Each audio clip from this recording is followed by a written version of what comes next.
Please Listen to This est une performance sonore que je suis en train de préparer, qui se tiendra à Kyoto en septembre prochain, dans le cadre des Nuits Blanches, portées par l'Institut français du Kansai et le Home Theater. Il s'agit d'une performance sonore qui s'inspire du lancement du premier Walkman, inventé par la société japonaise Sony, en 1979. Quand Sony a inventé le Walkman, c'était un objet qui n'était pas du tout attendu sur le marché. Et ils ont décidé de faire un lancement adressé aux journalistes et à la presse. En fait, on leur donnait pour la première fois un Walkman et on leur demandait de mettre play au même moment sur cet objet pour écouter ensemble une cassette préenregistrée qui, en fait, en temps réel, donnait donc des instructions à des performeurs qui étaient dissimulés parmi les différentes personnes du parc. Et ils devaient faire des sortes de démonstrations de comment utiliser le Walkman dans différentes situations. Donc ça pouvait être en faisant du skate, du tandem, en marchant. En fait, j'ai demandé à Dominique Blanc et ses étudiants et étudiantes de penser une application qui nous permettrait de recréer une situation comme ça collective avec ces instructions qui seraient transmises. Donc ça, c'était la première étape du projet, menée par Noah et Sacha. Et dans un deuxième temps, on s'est posé la question aussi donc de cette orchestration, donc on peut appeler ça une orchestration médiate, qui finalement est dirigée par moi, l'artiste. Et donc, ce qui m'intéressait avec les nouvelles technologies, dont l'IA, c'était de pouvoir, à un moment donné, déconstruire le rôle de l'artiste en tant que chef d'orchestre pour que la machine puisse, à un moment donné, prendre la relève sur la transmission des instructions et la temporalité de l'événement. Donc Tania a travaillé sur le deuxième versant du projet avec l'IA. On a rencontré en fait des difficultés donc à synchroniser donc plusieurs smartphones. Donc là on parle de 60 smartphones dans un même lieu à un instant T. La deuxième difficulté, donc c'est là où c'était plutôt une ouverture sur le projet, c'était cette présence de la listening machine, donc une machine qui serait à l'écoute de l'environnement où aura lieu la performance et qui en fonction des sons captés pourrait en fait interagir. L'impact concret, réel et immédiat, c'est que la performance va avoir lieu assez rapidement. Après, dans un second temps, ça m'intéresse aussi pour mes projets à venir, puisqu'en tant que doctorante moi-même en recherche-création qui porte une attention sur les technologies sonores contemporaines, j'ai l'impression qu'en fait tout ce qu'on a développé, notamment avec Tania, sur l'intelligence artificielle est une sorte de prémisse de ce qui pourra arriver dans les prochaines pièces. Mon travail va aller vers cette voie-là, en fait, sur cette direction de la machine qui nous écoute. J'ai déjà amorcé en fait une première recherche au Japon au sein des archives de Sony, dans le cadre d'une résidence que j'ai fait à la Villa Kujoyama, qui est une résidence d'artistes qui propose des séjours entre 3 et 6 mois. Donc avec eux, et aussi le soutien de la Fondation des artistes et de l'EURCAPS, qui est donc mon programme de recherche doctorale.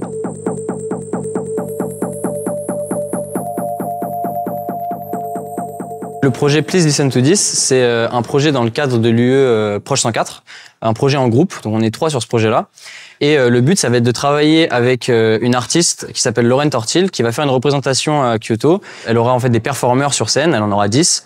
Et elle doit orchestrer leurs mouvements à partir de fichiers audio. Et donc nous, notre but, c'est de lui donner une interface qui va permettre cette communication entre elle et ses performeurs. À partir donc d'une interface web et aussi en utilisant des serveurs pour communiquer avec justement les users qui seront du coup les performeurs, pouvoir envoyer ces fichiers audio qui donnent les instructions aux performeurs sur scène à travers donc cette interface. D'abord, on va créer une interface web pour que les gens puissent se connecter, etc. Ensuite, on va permettre à l'artiste d'envoyer des fichiers. Ensuite, on va venir synchroniser la lecture pour que si quelqu'un a un problème ou quoi, ou il est trop en retard, il faut qu'il puisse revenir au moment où la performance est jouée. Ça se démarquait bien des autres projets où c'est pas juste faire quelque chose juste parce qu'on a les compétences de le faire. C'est vraiment il y a quelque chose derrière. Et en plus, c'est très concret et que ça va être joué sur des vraies performances. Moi, je m'occupe principalement de la partie intelligence artificielle. Cet aspect-là permet de s'abstraire de la contrainte de dépendance du programme par rapport au chef d'orchestre. L'artiste a souhaité intégrer une intelligence artificielle afin de pouvoir permettre une certaine autonomie par rapport aux prises de décision et aussi à la gestion des contenus qui sont partagés auprès des performers et des audiences. Il y a l'aspect technologique qui est rajouté par rapport aux technologies qu'on utilise, que ce soit dans le site web ou l'implémentation de l'intelligence artificielle. Il y a aussi l'aspect conduite de projet qui est qui a été beaucoup repris dans les projets de Télécom Paris.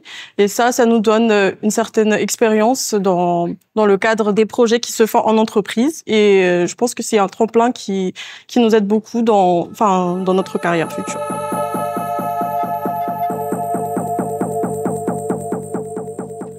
Le projet nécessite en fait de la synchronisation entre les différents performeurs pour faire en sorte que les instructions arrivent à même temps et qu'il n'y ait pas de décalage, même d'une seconde, entre les différents performeurs. Conséquemment, dans les réseaux mobiles et dans la téléphonie mobile, on a besoin justement de synchronisation entre les différents devices et différents éléments du réseau. Donc c'est dans ce cadre-là que je suis intervenu. J'ai pu, au cours de réunions bimensuelles, les guider vers justement un logiciel qui permette justement de diffuser une instruction qui soit synchronisée et qui soit contrôlée par Lorraine en tant que chef d'orchestre. Ce qu'on fait avec les élèves, c'est que on les guide à la fois vers la création de l'interface utilisateur, avec les demandes finalement de Lorraine, qui dans un cadre industriel aurait été un client. Et donc ils se retrouvent ici dans un projet qui dépasse simplement l'enceinte de l'école pour avoir des visées qui sont quasiment de production.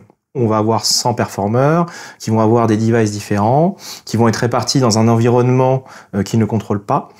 Et ça demande en fait beaucoup d'exigences dans la manière de coder, dans la manière de développer, afin de faire en sorte que le logiciel fonctionne. Alors que ce soit en front, mais aussi en back. Dans le dispositif de première année, on a un projet qui s'étend sur le deuxième semestre.